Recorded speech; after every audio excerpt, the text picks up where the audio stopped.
제주 지역이 대규모 투자 사기 사건으로 또 한 번 사회적 충격을 맞이했습니다. 사건의 중심에는 40대 남성 A씨가 있습니다.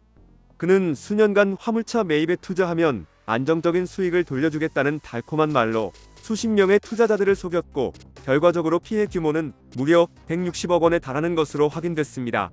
경찰은 이미 A씨를 특정 경제범죄 가중처벌법상 사기와 유사수신행위 규제법 위반 혐의로 구속 기소했습니다.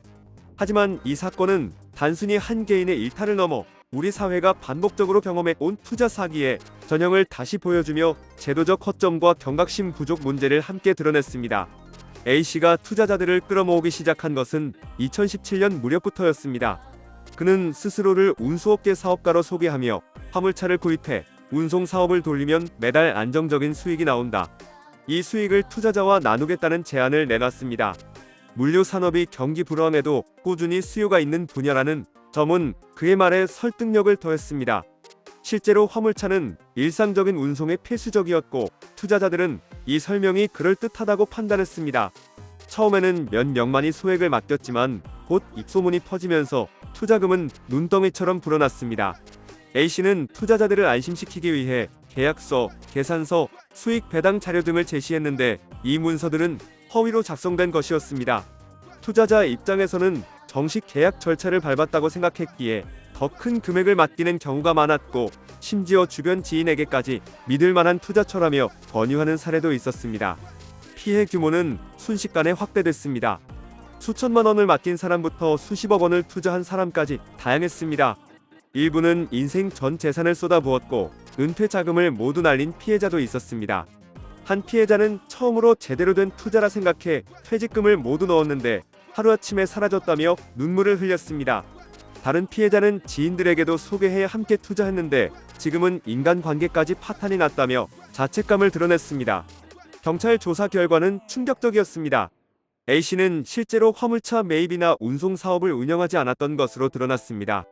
투자금은 일부만 실제 사업에 투입됐고 상당 부분은 개인 생활비나 다른 투자자에게 수익을 지급하는 데 사용됐던 것으로 추정됩니다. 전형적인 돌려막기 방식, 즉 폰지 사기 수법이었던 셈입니다. 겉으로는 성공적인 투자 사업처럼 포장했지만 실상은 허위와 기만이었습니다.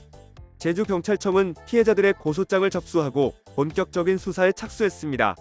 피해자는 수십 명에 이르렀고 피해액은 160억 원 이상으로 추정됐습니다. 경찰은 금융거래 기록과 계약서, 문자 메시지 등을 확보해 분석했고 결국 A씨의 혐의가 구체적으로 드러났습니다. 법원은 도주와 증거인멸 가능성을 고려해 구속영장을 발부했고 검찰은 그를 재판에 넘겼습니다. 피해자들의 상실감은 이루 말할 수 없었습니다. 단순히 돈을 잃은 차원을 넘어 삶 전체가 흔들렸습니다. 일부는 생계 자체가 불가능할 정도로 타격을 입었고 심리적 충격으로 우울증을 호소하거나 가족 관계가 파탄 난 사례도 많았습니다. 피해자 모임이 꾸려졌지만 현실적으로 돌려받을 수 있는 금액은 극히 제한적이라는 전망이 우세합니다. 사기범이 사용하거나 은닉한 자금을 모두 추적하더라도 환수율은 낮을 수밖에 없다는 게 전문가들의 지적입니다. 이번 사건은 우리 사회가 다시 한번 주목해야 할 교훈을 남겼습니다. 우선 투자 사기 수법이 점점 더 교묘해지고 있다는 점입니다. 단순히 고수익 보장이라는 모호한 문구가 아니라 화물차라는 실체가 있는 사업 아이템을 내세우고 실제와 유사한 계약서와 계산서를 만들어 신뢰를 얻는 방식이었습니다. 투자자 입장에서는 전문적인 지식이 부족하다면 쉽게 속아 넘어갈 수밖에 없는 구조였습니다. 또한 제도적 허점도 드러났습니다. 정식 금융기관이 아닌 개인이 다수에게 자금을 모집하는 것은 유사수신 행위에 해당하지만 감독이 현실적으로 충분히 작동하지 못했습니다. 피해가 발생한 후에야 수사가 개시되는 구조는 예방적 기능이 부족합니다. 제도권 밖 투자에 대한 감시 강화와 조기 경보 체계가 시급하다는 목소리가 나오는 이유입니다. 피해 회복 역시 쉽지 않은 과제입니다. 이미 흩어진 투자금을 되찾는 것은 사실상 불가능에 가깝습니다. 범죄 수익 환수 제도가 있지만 실제 환수율은 낮습니다. 피해자 입장에서는 사법적 판결로 가해자가 처벌받더라도 실질적인 보상은 요원한 상황입니다. 전문가들은 이번 사건이 단순히 제주 지역의 문제가 아니라 전국적으로 언제든 발생할 수 있는 유형이라고 경고합니다. 특히 안정적이고 확실한 수익이라는 달콤한 말은 반드시 경계해야 한다고 강조합니다. 실체가 불분명하거나 제도권 금융기관이 아닌 곳에서 이루어지는 투자 제한은 의심부터 해야 한다는 것입니다. 앞으로의 과제는 분명합니다. 첫째, 법원은 이번 사건에 대해 엄정한 판결을 내려 사회적 경각심을 높여야 합니다. 둘째, 피해자 보호와 회복 절차가 강화되어야 합니다. 셋째, 유사수신 규제법의 실효성을 높이고 제도적 보완을 통해 대규모 투자 사기를 조기에 차단할 수 있어야 합니다.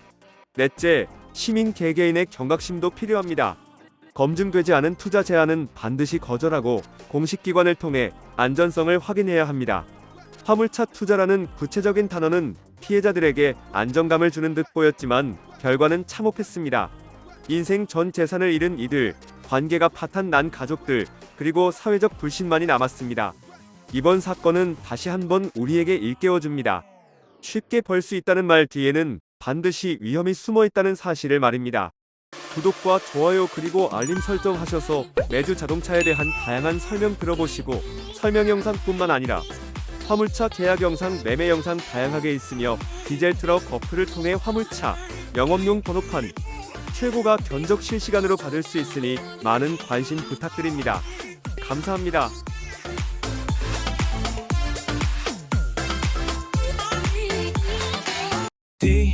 디지털 턱 중고 트럭은 디지털 턱 노란 넘버는 디지털 턱 주소 면허는 디지털 턱 트럭 상담은 디지털 턱 상담 문의는 1644-9779 상담 문의는